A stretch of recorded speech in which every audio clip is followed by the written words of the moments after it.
Guys, I see my next guest on the line. I love when drummers are on time, even in life when they're playing drums, but when they call my show and they're on time, much respect. I'm going to play a little piece from this great drummer and then pick up the great Stephane Chamberland.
And now back to Around the Kit with Joe Gansas.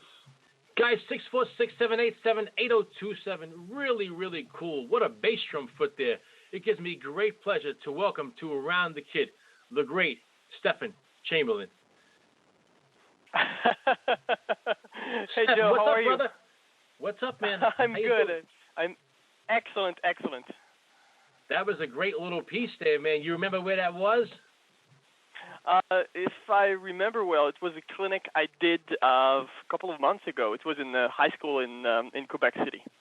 Oh, man, great stuff. Nice foot there. Nice footwork, man. Really, really loved it. Thank you so much. It was really fun. You know, just going to high schools and camps and places where we can find drummers that just want to be inspired. It's inspiring for me as well. So it's just a great cycle. Great, brother. Welcome to the show. We're happy to have you. Let's go back a little bit. Take me back to the beginning. I like to go back with my guest and paint a picture. Take me back to when you first said to yourself, wow, drums, I like it. It's been a while. I was 3 years old, and Wow. my parents are also musicians, and they were playing with different bands, and they actually were rehearsing every week, and I was falling asleep while the music was really loud in the basement. I guess I remember when I was really, really young, probably around 3 or 4, I was sitting on the floor, and I was listening to the rehearsal, and the drummer was playing really loud, and I could felt the bass drum sound in my entire body. You know, I was shaking just by listening to this amazing sound, and that's when I guess I fell in love with the instrument. Right. And your younger days, what were some of the drummers you liked, you know, as an early kid growing up? Well, I was listening to like pop drummers and what was actually playing at the radio because my parents were playing in top 40 bands. Right. So that was, I guess, my main influence at that time. But I started listening to jazz at a very young age, and jazz was just for me something that I did not understand at that time, and it was really attracting. I was attracted by, you know, all the sounds and the different chops, and I was so passionate about the sounds, all the different sounds that you can get out of the drums. Absolutely, yeah. Talk to me about working or going to the Conservatory of Music, what that was all about. Well, yeah, I started taking drum lessons at a very young age. I actually started at 5 years old, and my uncle was actually playing in my parents' band, and he gave me my first drum lessons. So he showed me like the first drum beat and fills, and just to get me started. playing with records. So I started playing with my favorite records. And a little bit later, yeah. No, I'm sorry. Go ahead. Okay. Go ahead. And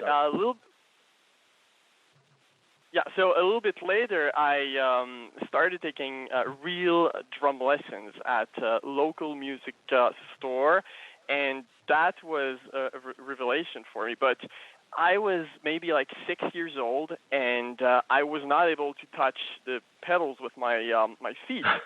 So we kind of recreated a way to play the bass drum patterns on the floor tom.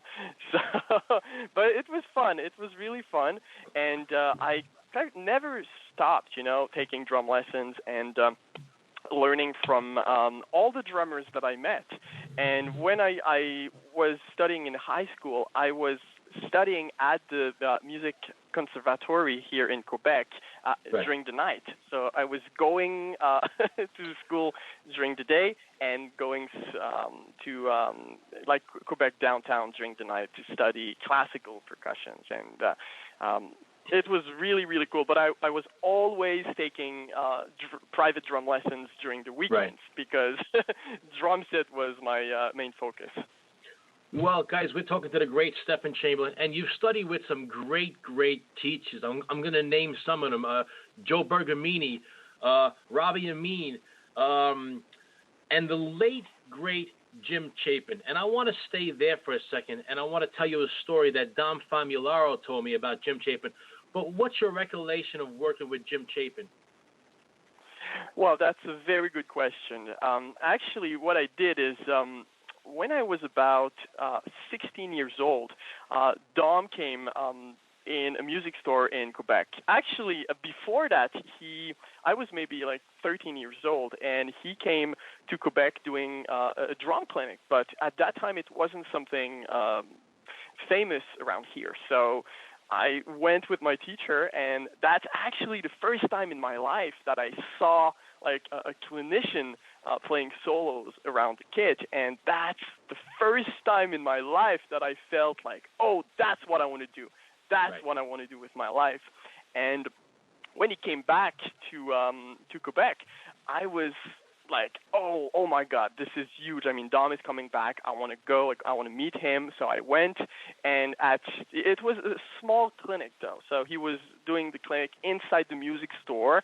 And after the clinic, he just like said, if you guys want to try my drum set, I mean, go ahead. I mean, try the different sounds and the cymbals. And so I sat down, I started playing, and I played for like 15 minutes. I was in my own like bubble, in my own world. And right after my performance, he came up to me and we talked, and he said, if you want to come study with me in New York, that would be something huge, if you want to learn more about technique and drum set and all that. But at that time, my English was so bad, I was maybe able to say like 4 words, like yes, no, thank you, and my name is.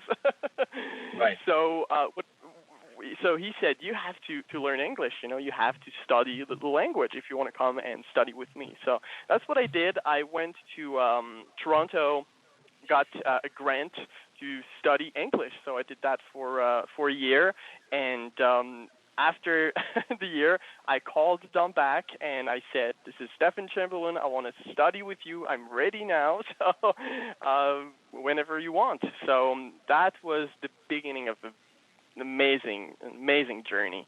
And I started studying with Dom. During like 4 years, I was mainly studying with Dom, and Jim came along. I remember that day like if it was like yesterday. I was in the drum shed with Dom, and I think we were working on the Mahler technique or something like that. And he took the phone, called Jim right away, and he was like, hey, Jim, this is Dom. This is huge. Yeah, woo. So I got this student from Quebec, Stephane Chamberland, and if you want to come right now, he's ready to have lessons with you. That would be amazing. And Jim said yes. So he drove drove down to Long Island. He was living in Long Island, but he was a little bit closer to New York City. So he drove, and we started our first lesson together, and it was amazing because first of all, I was so impressed, by Jim, but just having him as a teacher and having this personal connection with him was unbelievable. That was a great experience. Yeah, when I had Dom on my show, and Dom had mentioned you on my show, just wanted you to know that he talked so highly about you. He told me a story about Jim, and it's just, I guess a drummer is always a drummer. He went to see Jim in a hospital, and he was walking in the hallway 2 doors down from Jim's room, and he heard this guy practicing on a pad. And Dom was like, where is this coming from? Jim is on his deathbed. He died 2 days later, and he goes in the room, and it's Jim Chapin practicing in his hospital room. And Dom says, Jim, what are you doing? Jim goes, I'm practicing. I think it's just a testament to what this guy's life was all about, Stephane? Oh, yeah, totally. I mean, I studied with him he was like 84, so I studied 4 years with Jim, so 84 to 88, so almost 89. Yeah, it was pretty crazy. So one night I was with Dom, and we were just talking about Jim, and Dom just called, he called Jim, and it was probably around 1 or 2 a.m., in the morning, and Jim was actually practicing, and he was practicing playing match grip and open-handed playing, because Jim was trying to play more open-handed playing. So he was just playing, and he was like, this is great, Dom. I'm playing open-handed right now, and I'm trying different things. This is great. I love it. This is the future. This is amazing. Yeah. And wow. so yeah, but man, I got so many great Jim Chapin stories and so many Dom Famularo stories also. Right. It's unbelievable. Great stuff. Guys, we're talking to the great Stephane Chamberlain. Is it challenging sometimes for a Stephane Chamberlain to convey yourself as a teacher rather than behind the set? Well, again, this is a very good question. And, for me, it's all about sharing my passion in many different ways. So playing with bands and freelancing is one thing that I will do all my life. This is something all about, I think it's more about me as a player, but it's also about making people feel good, making the people in your band feel good, and the audience. So I guess it's always also about sharing your passion. But when I teach and I do clinics, it's even more about helping people. And this is great, because when you help someone, it comes back, and it's just amazing to feel that you're helping someone with your passion, with something that, like, what I've learned from the masters like Jim and Dom and all the great teachers that I met. I mean, having the chance to share the same knowledge and coach people, wow, this is a great feeling, and it helps me just become a better person, a better drummer, and this is just a natural connection between playing, doing clinics, teaching. I guess it's all connected. Even if it's a little bit different, the way you approach teaching and the way you approach freelancing or doing sessions, or I guess you have to work on different skills to get good at all that. But in a way, it's all about passion and growing and helping to also grow with you. So it's like the family. It's a family of drummers. Great. I love that, man. It's a family of drummers. Guys, we're talking to the great Stephane Chamberlain. Oh, we talked about Dom before, Dom Famularo. Talk to me about the cycle of self-empowerment, and why is that your favorite book?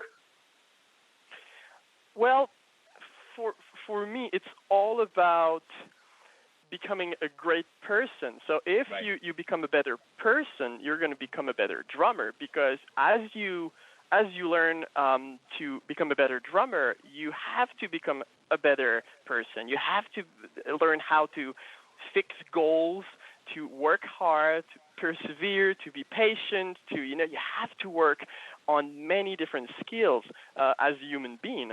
So you can't really disconnect who you are as a person and who you are as an artist. And working on myself has been something big, probably because of Dom and how he teaches. And with Dom, it's not only about drumming. It's all about you as a person. He's the kind of teacher that if sometimes I was going to see him with like tons of questions about the instrument and technical questions.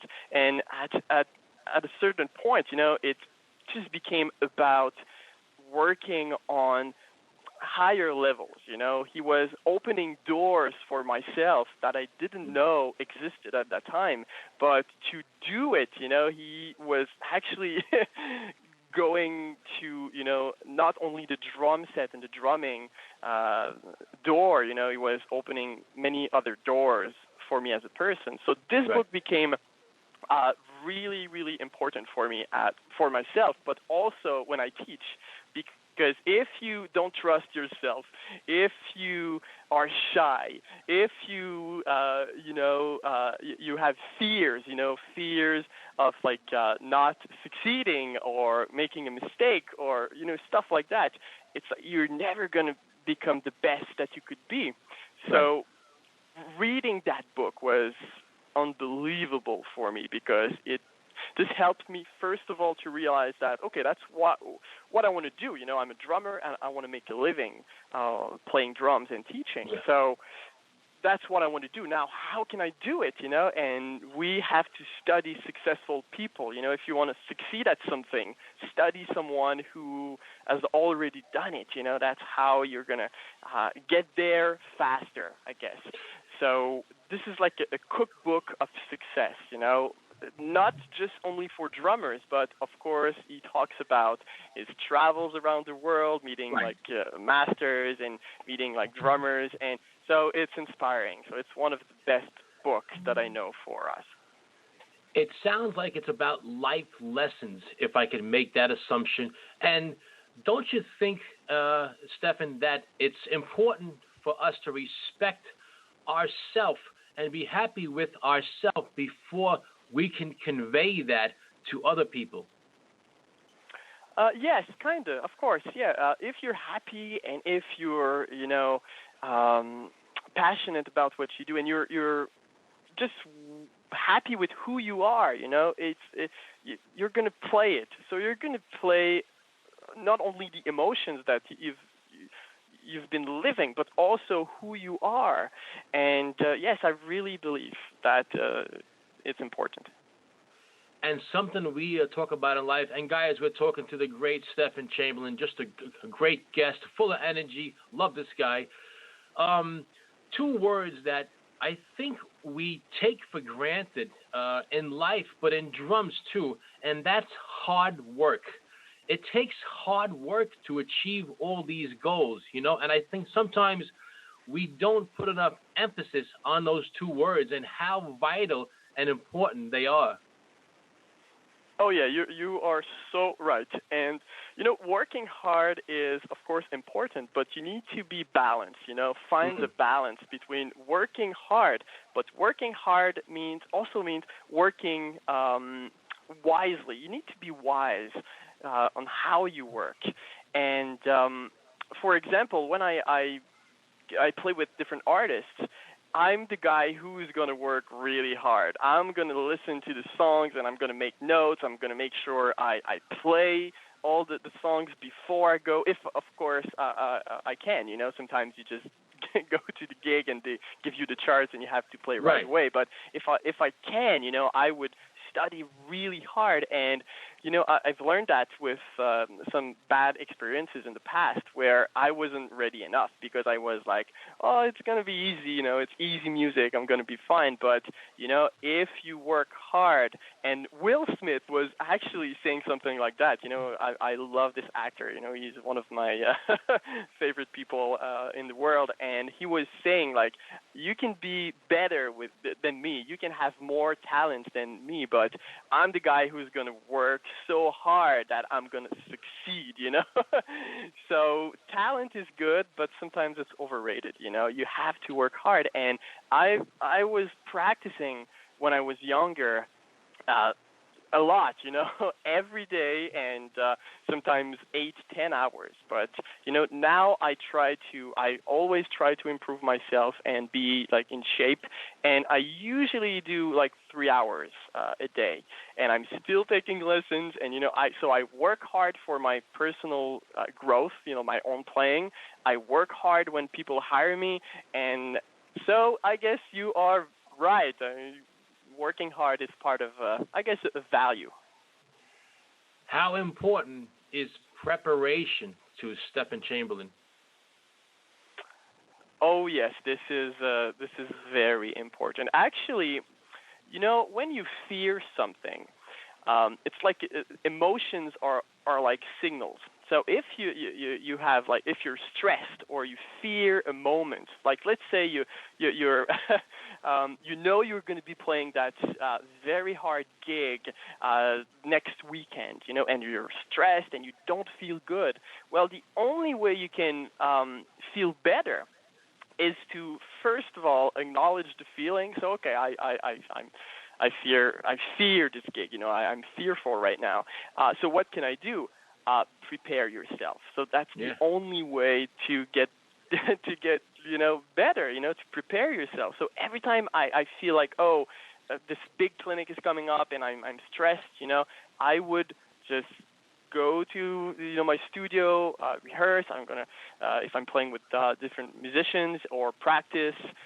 Or I will prepare more, and as I prepare myself more, I feel more confident, and that's when I feel better about all that. So preparation is a great way to deal with stress and to deal with things that we're afraid of. Great stuff, brother. Guys, we're talking to the great Stephen Chamberlain. Every time a Stephen Chamberlain sits down on a drum throne and you play the drums, what's the one main thing every time you play the drums you want to convey to the audience in front of you? Passion. It's passion, and I just want to inspire people to play the instruments, but not only playing the drums, but also finding their own passion. It could be like drumming, but it could also be a different instrument, or it could be like cooking, or like that. Well, when I do clinics, I guess it's a little bit more about that. When I play with bands, it's all about making musicians and people feel good. So it's all about making them feel good and respecting the music. I guess you can also say that if you're playing a clinic, you also want to respect the music. And playing, being a soloist is something that I really love because it's so different than, being like a sideman playing with people. When you're playing a solo, there are so many different ways to stay musical and to respect the music, playing in forms, respecting like the styles, or making sure what you're playing, even if you're not in a kind of musical situation, you can make it musical. And that would be also something that I always try to do. Great stuff.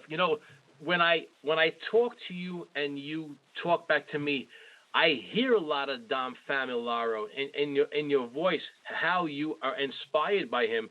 And I think that's great that you were inspired by this great guy because he taught you a lot of values too, not only drumming, but, about life. Yeah, you're right. Dom was a big inspiration and still is. And and passion is something that you grow. You have to take care of it. If you don't practice, if you don't take lessons, if you don't go see like great shows or go to all the clinics and conventions, and it's your passion is going to be like stagnant or is going to die.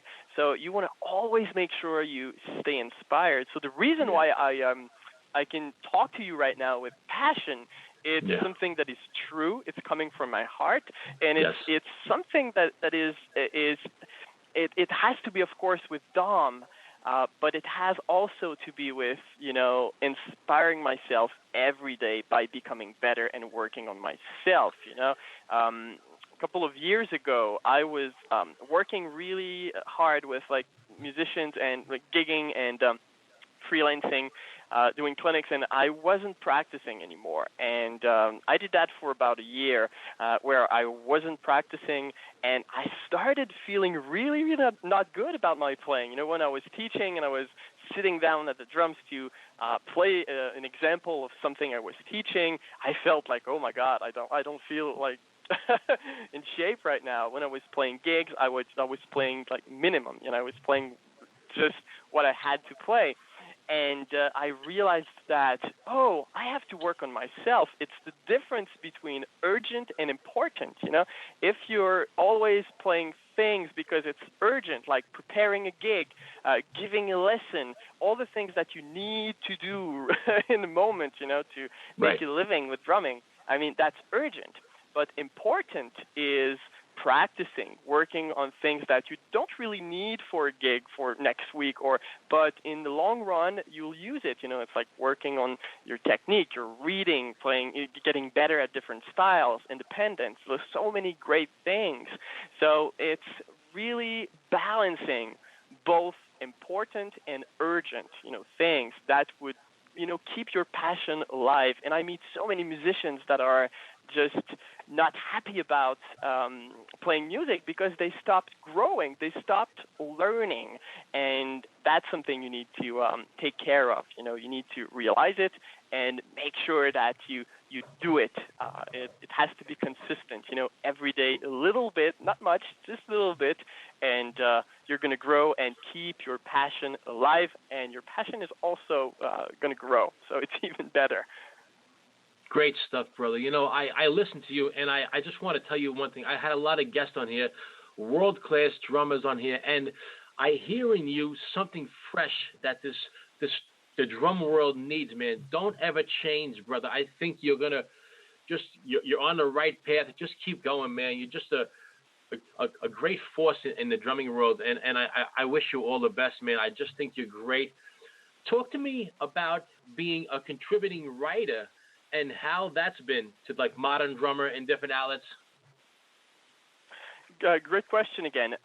First of all, when I started writing, it was all about promoting my books. I wrote a couple of books with Dom, actually, Drum Set Duets, The Weaker Side, Pedal Control, and I also worked on the new edition of Stick Control, which is pretty awesome, and Accent and Rebound, so the George Lawrence Stone's books. And I did a couple of other things, with a team of people in London. So I've been working for Alfred Publishing and Wisdom Media. When I started, it was all about sharing the knowledge with the world.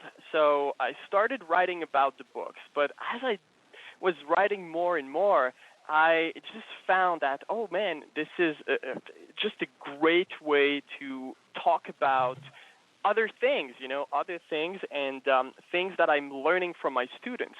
So I started writing down stuff that students were having trouble with, and I've been teaching privately for more than 15 years now, and right now I'm teaching more than 65 students from 12 different countries because I teach on Skype. So this is pretty awesome. So from all these students, from the world, from all the different countries, I was teaching and finding like challenges that were always coming back. So I started writing about that also, and putting together like different ideas that could actually become great books in the future. But it's just a great way to share new knowledge and things that we're all struggling with. We're all the same. That's the thing. We're all the same. As I'm teaching like different levels, I'm teaching beginners and sometimes even professionals that just want to learn about a specific subject. And the same questions are always coming back. So it's funny to see that we all have the same questions, we all have the same struggles, and when we talk about it and when we share, it's like we grow as a family together. So we're growing the business, we're growing ourselves, but also we're growing the general level in drumming, around the world. Great stuff, brother. I got one last question, and I can't thank you, brother. You're a gentleman and a great drummer, and just great stuff. My last question to you is, I've asked this question twice before on the show. Can somebody be a great drummer without great chops?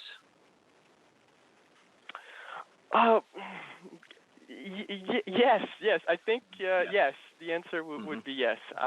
Because it has to be with being a soloist or being a freelancer, like playing with people. I mean, again, I come back to what's urgent and what's important. And if you want to become a great drummer, I think you have to, first of all, work on your technique to make sure you can play with sticks, work on your reading a little bit, but mainly, work on your time and your groove and your sound and, things that would serve you in a professional environment. And when I say professional, doesn't have to be like a professional gig, but for me, if you sit down and even if you're using play-along tracks, you're kind of playing in a professional settings. So if I teach a student and we first of all learn like a couple of grooves, like the couple of rock grooves, then a couple of fills. But even just grooves, I mean, we can easily take a play-along track, talk about the form, and that's the bridge, that's the chorus, and that's going to be the main form of the song. Now you need to maybe play something like a small fill just to announce that, to prepare the band to move from one section to another, But just that, I mean, you work on the basics. And if you're really good at that, and that's what you want to do, I mean, you don't need chops. It's funny, but you don't need chops. And it's like when I play with pop bands. I mean, what I was playing a show for Canada Day, July 1st, and what I bring now is funny. I bring a bass drum, a snare drum, a floor tom, but I don't really need it, but a floor tom, hi-hat, right, that's it. So a very small kit because I play grooves. That's what I do for 95% of the show. So, and I don't play chops. I don't need to play chops, and I don't. But, it depends. So it's all about the music. But if you want to become, let's say, a great jazz drummer, well, I guess you need a little bit more chops because the role of the instrument is different because you're comping with all the musicians. It's the role of the drum is the same as the saxophone player. And comparing, let's say, if you play pop, I mean, your role is to keep time and to make sure the structure of the song is clear. But you have to, of course, do that in jazz too, but it has a little bit more to do with comping and improvising in the moment. So you need maybe a little bit more chops. But, well, great question, man. Stephane Chamberland, I can't thank you, brother, for coming on my show and instilling your values and your confidence in my listeners. I'm a big fan, brother, and I'll continue to follow you on your drumming journey. Where can people check you out, brother? Well, my website, stephanechamberland.com, and just so you guys know, I mean, I'm a guy from Quebec City, Canada, and I had the chance to study with some of the best drummers in the world, and that was something huge. Now I make a living traveling the world, doing clinics, playing with different bands, teaching people. This is huge. And I was just, years ago I was not able to speak English. I was not a good drummer. I was starting.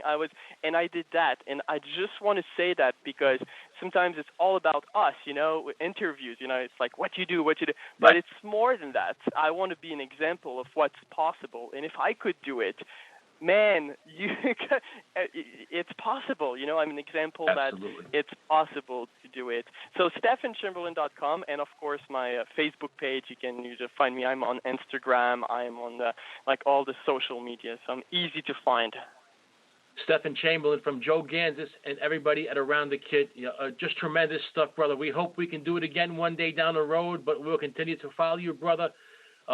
Consider my show, your show. Whenever you want to come on, I'm here, brother. But thank you so much, man, and God bless.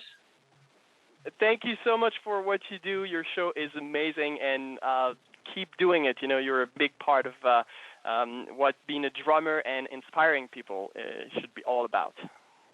Stephane Chamberland, thank you so much, brother. Have a great night, man. God bless. Have a great night. Thanks, brother. Take care. Thank you. Oh, wow.